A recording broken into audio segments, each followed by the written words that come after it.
Hello. এই গরমে প্রত্যেকের বাড়িতেই কম বেশি আইসক্রিম এসেছে।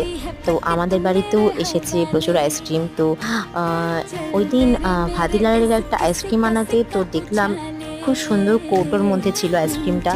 তো যেকোনো জিনিস আমি সহজে ফালাই না। ভাবলাম এটাতে একটু কালার করি। তো কালার করতে বসেই আমার একটা পার্সেল চলে আসে। তো ওটাকে আমি রিসিভও করে নিই। দেন আবার বসে পড়ি আমি আমার কাজ করতে। যেহেতু ৩ টে কৌটো একই রকম দেখতে, তো ৩ টে মসলা রাখবে বলেছিল মা। তো ভাবলাম যদি ডিজাইনটা একই রকম করে একটু নাম লিখে দিই, তাহলে বুঝতে সুবিধা হবে। যেহেতু একই রকম ৩ টে কৌটো। তো আমি খুবই সামান্য ডিজাইন করেছি আর একটু মাঝখানে লিখে দিয়েছি।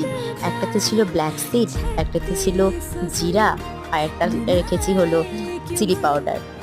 তোমাদের সবার এই কাজটা কেমন লেগেছে সেটা কিন্তু জানাতে ভুলো না। দেখা